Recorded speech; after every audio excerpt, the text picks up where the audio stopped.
Hi everyone, my name is Garuba Fizolumide. Yes, you know when it's come to talking about agriculture, that is what I do. But today I want to go in another dimension because I have with me that is the first female Nigerian to have PhD in robotics. That is OLUWAMI, DOSUNMU, OGUNBI, Correct. Sebasi. Yes. Am I right? Yeah. Now let me ask this question. You know, we have different courses, we have different field that you can always venture into. But why do you decide to choose that robotics field? You know, we just saw it that you have your PhD. That is the first female. That is awesome. You know, I'm glad sitting side by side with you. You know, a PhD holder in robotics. You know, that is where the world is going to now. So why do you venture? Why do you decide to go into that, ma? You know, that's a very tricky question. And in fact, I feel like if you ask anyone why they go into the field they go into, they all will have different answers. And for me, it's very much just like going with the flow. Because like at first I thought I was going to be a medical doctor like my parents, but realized I was not very much into like medicine.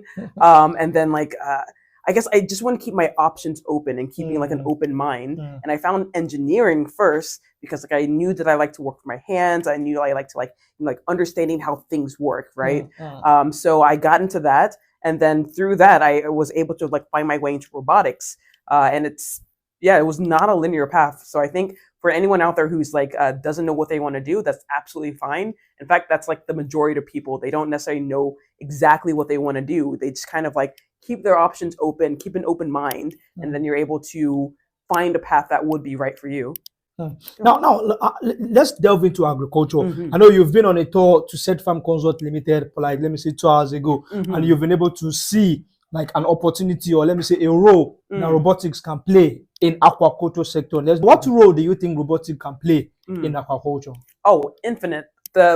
Anything that where people can work anywhere that you see that you find that there's difficulty in agriculture. So any place where you can like have more efficiency, you can add a robot there. So like from like adding sensors, you like to determine the contact of the water, the soil, things like that, so that you can better, you know, like for example, like better fertilize the soil to make sure that you're getting like the optimal amount and things like of that nature, to like harvesting, to being able to determine like when is the exact right time to like, you know, like plant and harvest and things like that. There's infinite possibilities, and I'm probably not the best person to ask about this, but certainly there's robotics can be used anywhere. How challenging it is as a female child? How challenging is it for you to do what people don't even think is possible, especially studying robotics? Oh, absolutely. There's been a lot of like obstacles, I would say, growing up from people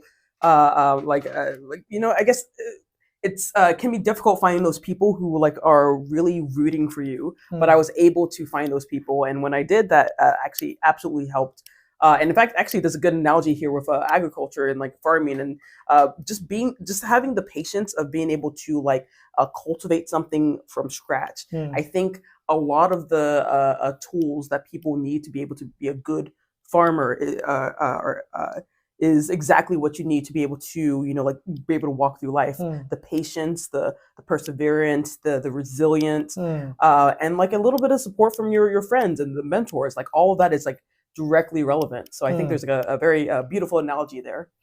Now I want you to advise our young female out there, you know, especially let me say in Nigeria here. You know, some of us don't really understand. Being a female child, I think you have a lot of opportunities. So you know, but when you see a successful person giving you an advice, or someone that you don't even think they can do what they're doing, and they're giving you an advice that you can do this, for me to do this, that means you can do this as well. So what advice do you have for a young female in the whole world? Like, okay, you being the first female having the PhD in robotics, now what advice do you have for other female people like you, that yes, you want them to do this? Yeah, I mean, I think it's very interesting because I never thought I would like, you know, be here. I don't think there's anything necessarily like unique or special about me that makes me like I don't know, like there's nothing necessarily unique about like my position, because I encounter so many incredible women out there that are able, who can be in my position and beyond. So I think really it is just like, you know, like a belief in oneself, and having that, you know, that support, that foundation, because I think really anyone could do what I am doing. I don't think there's anything necessarily special about me, and that's not me just being humble. I think I just think I just I was lucky enough that I had so many people rooting for me, because like I'm like, my journey was not straightforward. I had a lot of obstacles. I'm sure like there were some articles that spoke about it, how like I was kicked out of my first PhD program.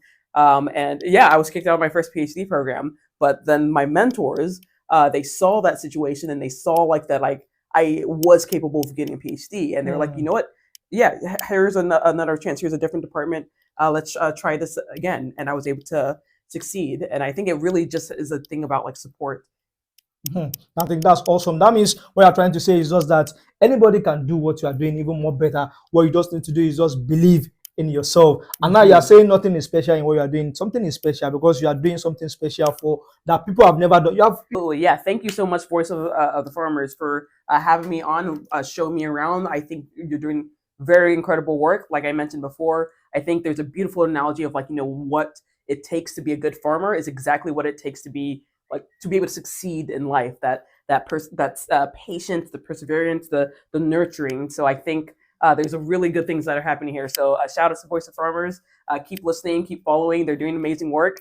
Thank you for having me on. I appreciate it. Thank you. You're welcome.